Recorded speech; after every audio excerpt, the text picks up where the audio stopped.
Bonjour et bienvenue sur autoplus.fr. Aujourd'hui, nous allons découvrir ensemble le Jaguar F-Pace restylé. Oui, restylé parce qu'il a été dévoilé il y a déjà 5 ans, c'était au salon de Francfort. Et là, maintenant, est venu le moment du restylage. Et à cette occasion, le moins que l'on puisse se dire, c'est que Jaguar ne fait pas semblant. Franchement, sur certains points, on a presque l'impression que c'est une nouvelle génération. Alors, à l'extérieur, ça se remarque tout de suite par un capot qui a été redessiné. Et pour ceux qui connaissent bien le modèle, le F-Pace, on voit ici que désormais le capot rejoint directement la calandre. Normalement, il y avait une séparation ici.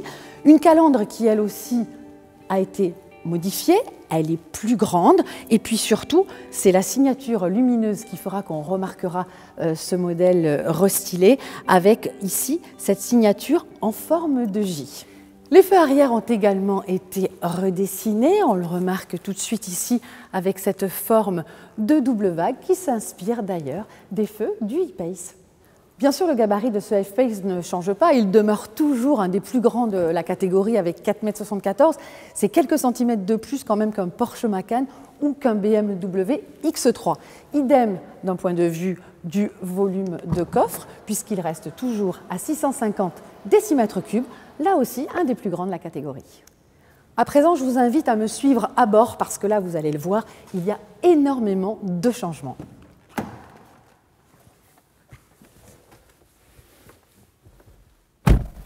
C'est assez bluffant de voir les changements qui ont été opérés parce que vraiment, on dirait presque un nouveau modèle.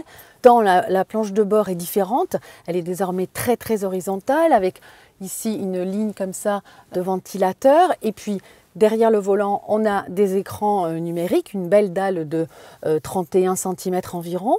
Pareil, avant il y avait juste un écran, ici maintenant on a une belle tablette de 11,4 pouces, ça fait à peu près 29 cm, très bien éclairée, assez intuitive.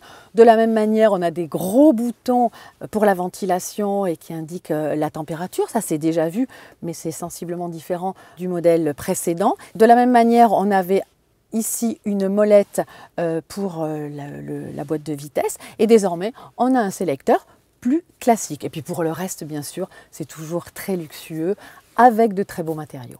Et petit détail pratique, chez Jaguar, on a pensé à repositionner les commandes de lève-vitre. Elles étaient placées ici et désormais, elles sont à portée de main. Ça, c'est malin. À l'arrière, ça ne change pas. On est toujours assis aussi confortablement, de la place pour les jambes, de la place en garde ou toit. On sera mieux à 2 qu'à 3, parce que la place centrale, toujours pareil, elle est un petit peu raide.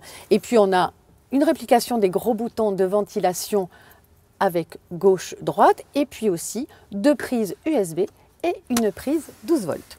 Côté motorisation, on a un large choix avec des 4 et des 6 cylindres, avec des essences et des diesels, de l'hybridation légère et aussi de l'hybride rechargeable. Les puissances s'étalent de 163 chevaux pour le diesel à 404 chevaux pour l'hybride rechargeable. Toutes les versions sont configurées avec une transmission intégrale et dotée d'une boîte automatique à 8 rapports. Enfin, côté tarif, il grimpe un peu et le premier prix justement pour la version diesel de 163 chevaux est fixé à 54 950 €. Voilà ce qu'on pouvait vous dire sur ce F-Pace restylé et on vous retrouve, je l'espère, très vite sur autoplus.fr.